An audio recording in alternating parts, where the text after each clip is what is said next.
Welcome back class 10। तो कल जो मैंने वीडियो अपलोड किया था उसमें मैंने आपको स्मॉल इंटेस्टाइन का सिर्फ इंट्रोडक्शन दिया था ना। उसके कई सारे स्ट्रक्चर्स, इंटरनल स्ट्रक्चर्स हैं, एनाटॉमी है, जो मैं आपको आज एक्सप्लेन करूँगी along with large intestine. So small intestine, I told you that it is highly coiled portion which is found in the abdomen and it is the only portion of your alimentary canal जहाँ पे आपका complete digestion जो है वो हो जाता है। Entire digestion of food takes place in small intestine. Juices are release, liver और पैंक्रियाज से जूसेस रिलीज होते हैं स्मॉल इंटेस्टाइन में, जो कि बाइल जूस है, और आपका लिवर से जूस सिक्रीट होते हैं, एक्सक्रीट होते हैं, जो कि एंटर करते हैं स्मॉल इंटेस्टाइन में और फैसिलिटेट करते हैं digestion of complex organic compounds into simpler substances. कौन से कंपाउंड्स जो है डाइजेस्ट होते हैं वो मैं आपको बाद में बताऊंगी। अभी what you need to know is that small intestine is a highly coiled structure and the length of the small intestine it varies from organism to organism. herbivores में जो small intestine की length है वो comparatively carnivorous से ज़्यादा होती है। मतलब जो carnivorous animals होते हैं या जो flesh eating animals होते हैं या meat eating animals होते हैं, उनमें जो है जो small intestine है उसकी length छोटी होती है। वो इसलिए क्योंकि meat is easily digestible, लेकिन जो सेल्यूलोज है वो डाइजेस्ट करना बहुत मुश्किल है, जो कि आपके ग्रीन प्लांट्स में मिलता है। तो जितने भी हर्बीवोर्स होते हैं ये आपको कहीं नहीं मिलेगा, ये मैं थोड़ा सा एक्स्ट्रा बता रही हूँ, ये बुक्स में नहीं है, ये थोड़ा सा हायर स्टडीज़ का है, इसलिए मैं बता दे रही हूँ आपको कि जो स्मॉल इंटेस्टाइन हर्बीवोर्स में होती है that is slightly longer when you compare it with the intestine which is found in meat eating animals या कार्निवोरस एनिमल्स। ठीक है, क्यों? उसकी वजह ये है कि सेल्यूलोज को डाइजेस्ट करना डिफ़िकल्ट है, इसलिए उसको थोड़ी सी लंबी जगह चाहिए होती है डाइजेशन के लिए। और मीट ईटिंग या हर्बी जो कार्निवोरस एनिमल्स होते हैं, मीट इज़ ईजिली डाइजेस्टिबल, तो उसमें स्मॉल इंटेस्टाइन की लेंथ जो है वो थोड़ी सी छोटी होती है इन कंपैरिजन टू हर्बीवोर्स। ठीक है, तो small intestine is that portion of the alimentary canal in which complete digestion takes place. पूरा डाइजेशन यहाँ कंप्लीट हो जाएगा। लिवर और पैंक्रियाज अलग अलग ऑर्गन्स हैं जो आपके, और पैंक्रियाज अगर आपको पता होगा it acts as both as an endocrine and as an exocrine gland. Endocrine gland मतलब जो हार्मोन्स रिलीज़ करते हैं। पैंक्रियाज के दो पोर्शन है, एक पोर्शन है वो हार्मोन्स रिलीज़ करता है जो कि आपके इंसुलिन और ग्लूकागॉन है। ठीक है, दूसरा पार्ट जो है वो आपका एक्सोक्राइन पार्ट है जो कि डाइजेस्टिव जूसेस रिलीज़ करता है। वो डाइजेस्टिव जूसेस जो हैं स्मॉल इंटेस्टाइन में एंटर होते हैं, कॉम्प्लेक्स ऑर्गेनिक कंपाउंड्स को डाइजेस्ट करने में हेल्प करते हैं। ठीक है, तो स्मॉल इंटेस्टाइन जो है इट कंसिस्ट ऑफ 3 पार्ट्स। जैसे मैंने आपको कल स्टमक के 3 पार्ट्स बताए थे, पाइलोरिक, फंडिश और कार्डियक पार्ट, 3 पार्ट थे। तो वैसे ही जो स्मॉल इंटेस्टाइन है इसमें यू शेप्ड पार्ट होता है which is called as jejunum. ठीक है, फिर मिडिल एक कॉइल्ड पार्ट होता है, हाईली कॉइल्ड पार्ट होता है which is called as ileum, and then there is another part which is called as duodenum. So it is composed of 3 parts like stomach. जैसे stomach में 3 parts होते हैं वैसे ही आपके जो small intestine है उसमें भी 3 parts होते हैं। एंड यू शेप्ड duodenum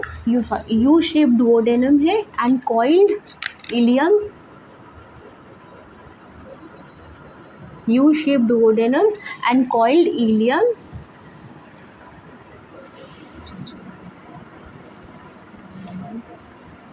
ठीक है, jejunum, ileum and duodenum 3 parts होते हैं। और ये जो जेजुनम और इलियम के पार्ट्स हैं आपके, ये कॉइल्ड पार्ट्स हैं। जो आपको स्मॉल इंटेस्टाइन ऐसी कॉइल्ड सी दिखाई देती है जब डायग्राम में देखो, तो जो कॉइल्ड पार्ट्स होते हैं वो इलियम और जेजुनम पार्ट्स हैं।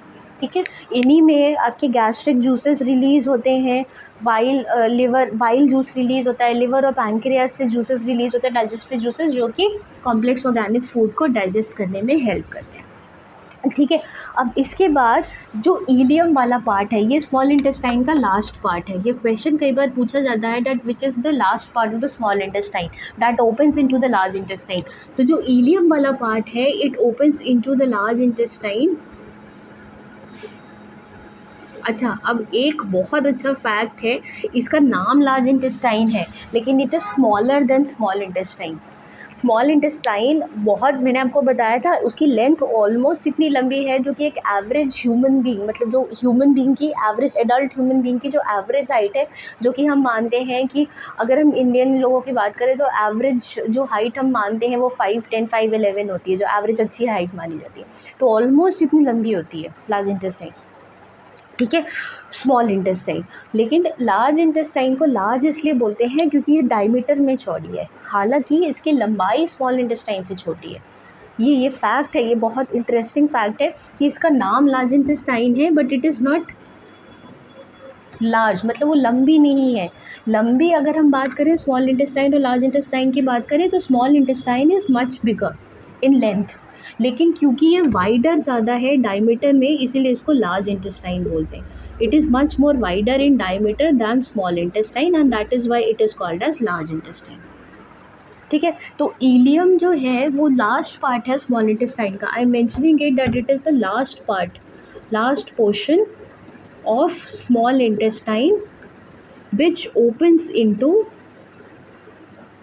your large intestine। ठीक है, अब कल मैंने आपको ये चीज़ बता दी थी कि लार्ज इंटेस्टाइन में फूड डाइजेशन नहीं होता है। What ever food is left undigested, small intestine में कंप्लीट डाइजेशन के बाद जो भी खाना अनडाइजेस्टेड रह गया होगा वो आपका लार्ज इंटेस्टाइन में एंटर कर जाता है। और लार्ज इंटेस्टाइन का सिर्फ काम इतना है, absorption of essential minerals, nutrients. कई बार जो वेस्ट मटेरियल लार्ज इंटेस्टाइन में जो खाना एंटर करता है उसमें कई बार एसेंशियल मिनरल्स और न्यूट्रिएंट्स भी आपके लॉस्ट हो जाते हैं, पानी चला जाता है, तो उसको रीअब्जॉर्ब करना that is the work of large intestine. Essential mineral, nutrients, water reabsorption that is done by large intestine. इसके बाद जो भी खाना अब जो बचा होगा that is waste, that is a complete waste for human body. It can be nitrogenous waste, it can be uric waste, it can be in the form of urea, it can be in the form of uric acid, ammonia. तो ये सारी जो है, जो access हैं, जो body अब utilise नहीं कर सकती, उसको रिक्वायरमेंट नहीं है, they are expelled out from the large intestine through rectum. Large intestine का पार्ट होता है रेक्टम, जो कि ओपन होता है एनस में। ठीक है, रेक्टम और रेक्टम ओपन होता है एनस में, and anus is the opening through which waste material is expelled out from your body, opening through which waste material is expelled out।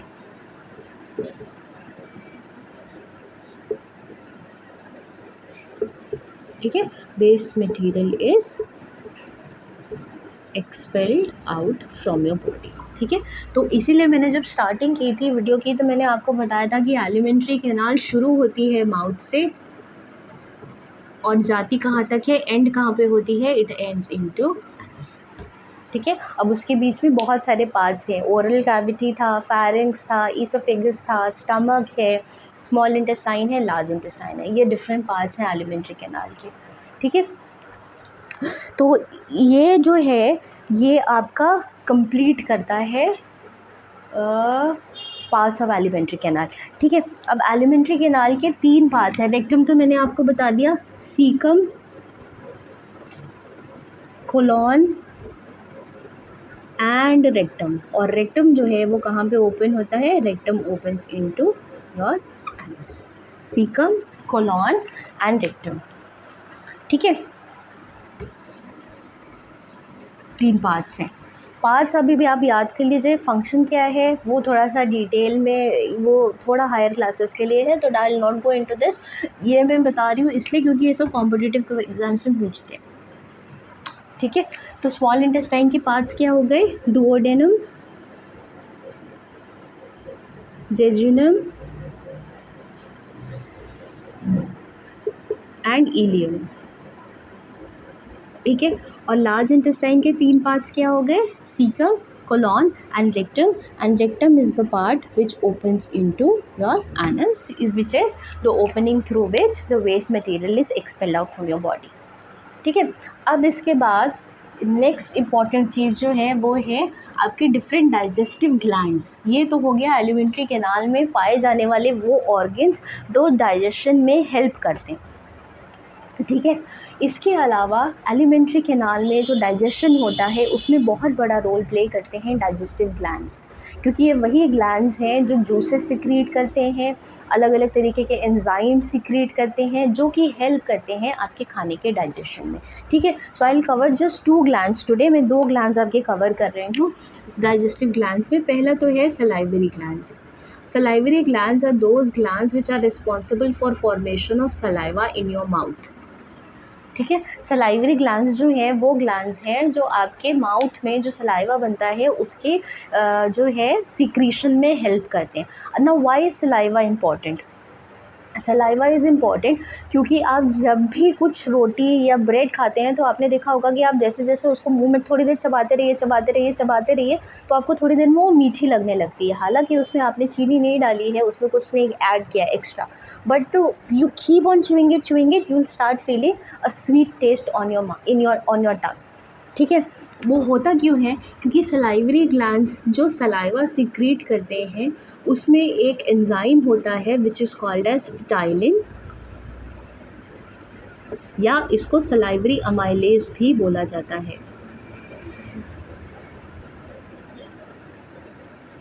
ठीक है। मैं आपको ये फ्लो चार्ट फॉर्म में ही बता रही हूँ, थोड़ा सा इजी रहेगा समझना। ठीक है। The name of that enzyme which is found in saliva is called as ptyalin और it is called as salivary amylase.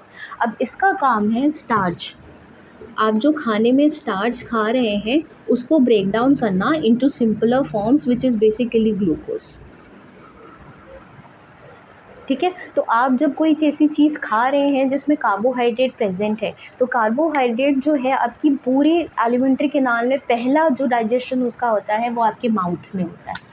Mouth में प्रेजेंट जो सलाइवरी ग्लैंड्स होते हैं वो जो सलाइवा सिक्रीट करते हैं that is responsible for digestion of starch. तो सबसे पहले डाइजेशन आपका स्टार्च का कहाँ पे होता है? माउथ में। कभी भी ये मत लिखना कि वो स्टमक में होता है, स्टमक में नहीं होता। सबसे पहले उसका डाइजेशन जो है वो आपका माउथ में होता है because salivary gland secrete an enzyme which is called as ptyalin और it is also called as salivary amylase which help in conversion of starch और carbohydrate into simpler forms which is basically glucose. ठीक है। और इसके अलावा saliva is important why? Because you can taste food. Saliva जो है आपके जो खाना आप खा रहे हो उसको एक सेमी सॉलिड फॉर्म में कन्वर्ट करता है। अगर सलाइवा नहीं होगा आपके मुंह में तो खाना जो है वो सेमी सॉलिड फॉर्म में कन्वर्ट नहीं होगा, आपको इंजेस्ट करना मतलब उसको स्वॉलो करना मुश्किल होगा, उसको अपने गले से नीचे उतारना मुश्किल होगा। ठीक है। सलाइवा क्या करता है? आपके खाने के साथ मिक्स करके उसको एक सेमी सॉलिड फॉर्म में कन्वर्ट कर देता है। तो सेमी सॉलिड फॉर्म में जब वो खाना कन्वर्ट हो जाता है तो it is easy for that form of food to enter inside your pharynx के बाद ईसोफेगस में। ठीक है। तो अगर because these are pipe like structures, oesophagus आपको मैंने कल बताया था, pharynx is what funnel shape structure, oesophagus is what it is a tube like structure. तो अगर इसमें सॉलिड फूड जाएगा तो वो जा ही नहीं पाएगा, वो अटक जाएगा, swallow ही नहीं कर पाओगे आप। तो इसीलिए सलाइवा का काम है कि उसको फूड को सेमी सॉलिड फॉर्म में कन्वर्ट करना ताकि आप इजीली उसको इंजेस्ट कर सको। Fine. And another important thing is secretion of this enzyme which helps in your digestion of cellulose. ठीक है। Starch into sugars. Fine. Next important thing is एक और इम्पॉर्टेंट ग्लैंड है जो कि आपका गैस्ट्रिक ग्लैंड्स है। गैस्ट्रिक ग्लैंड्स जो यहाँ पे लिख देती हूँ। Gastric glands, as the name suggests, these glands are found where? These are found in your stomach. ठीक है। They help in secretion of HCl जो कि आपके स्टमक में प्रेजेंट होता है और pH ऑलमोस्ट जो HCl है वो आपके स्टमक का pH ऑलमोस्ट इतना बना के रखता है, pH of 2। हाईली एसिडिक है आपका स्टमक जो है, it is highly acidic and it is so strong. ये एसिड इतना स्ट्रॉन्ग है कि आप बाय मिस्टेक अगर स्टील ब्लेड यानी जो ब्लेड्स होते हैं, जो लेज़र ब्लेड्स होते हैं, वो इंजेस्ट कर जाए तो वो डाइजेस्ट हो जाएगा। लेकिन इसका ये मतलब नहीं है कि आप ज़बरदस्ती टेस्ट करने के लिए स्टील ब्लेड या लेज़र ब्लेड इंजेस्ट कर लें। I am just telling you, for example I am telling you कि इतना स्ट्रॉन्ग एसिड है कि आप अगर गलती से रेज़र ब्लेड इंजेस्ट कर ले तो ये उसे भी डाइजेस्ट कर जाएगा and it is there so that it could kill any kind of bacteria by mistake. मान लीजिए आपने खाने में, बिकॉज बैक्टीरिया और माइक्रो ऑर्गेनिजम्स वो इतने छोटे हैं कि आपको दिखाई नहीं देंगे खाने में, और खाने को हमेशा माइक्रोस्कोप लेके तो खाओगे नहीं कि खाना खा रहे हो साथ में माइक्रोस्कोप रखा है उसको देखते रहोगे भाई खाने में बैक्टीरिया तो नहीं है, ऐसा तो पॉसिबल नहीं है ना। तो उसको प्रिवेंट करने के लिए आप क्या करते हो कि बॉडी ने एक नेचुरल डिफेंसिव मैकेनिज़्म स्टमक के अंदर बनाए, क्योंकि सारा खाना जो है सिर्फ स्टार्च जो है एक ऐसी अकेली चीज़ है जो माउथ में डाइजेस्ट होती है, बाकी आपके जितने भी कॉम्प्लेक्स ऑर्गेनिक कंपाउंड्स हैं वो सब स्टमक में डाइजेस्ट होना शुरू होते हैं। तो stomach is actually the first place और first organ of the alimentary canal where digestion starts. तो बाय मिस्टेक अगर आपने खाने में बैक्टीरिया कंज्यूम कर लिया है तो स्टमक में जैसे ही वो एंटर करेगा वहाँ पे प्रेजेंट HCl वो इतना स्ट्रॉन्ग है that it would kill that bacteria and that is why HCl is present in your stomach. कहीं और प्रेजेंट नहीं होता, it present only and only present in your stomach and your stomach gets protected from that HCl। अब एक question ये आता है कि अगर स्टमक में HCl प्रेजेंट है और ये इतना स्ट्रॉन्ग है कि रेजर ब्लेड को भी डिज़ोल्व कर सकता है तो हमारा स्टमक क्यों नहीं डिज़ोल्व होता? वो इसलिए डिज़ोल्व नहीं होता है क्योंकि आपके स्टमक में एक स्टिकी सी कोटिंग प्रेजेंट होती है जिसे म्यूकस बोलते हैं।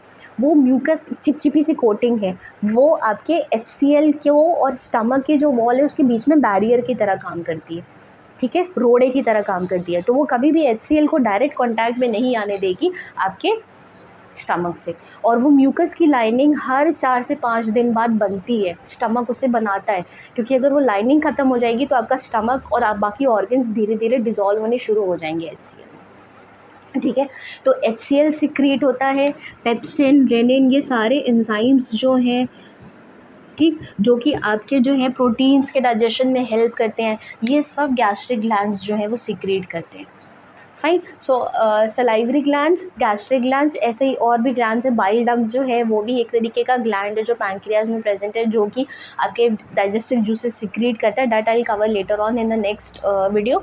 अभी बस आप इतना समझ लीजिए कि glands are responsible and they play a very like these organs, glands also play a very important role in digestion. Reason being because they secrete digestive juices and gastric glands तो इसलिए बहुत ज़्यादा इंपॉर्टेंट है क्योंकि वह HCl secrete करता है। HCl अगर नहीं होगा तो आपको बैक्टीरियल इन्फेक्शन होगा ही होगा खाने के थ्रू।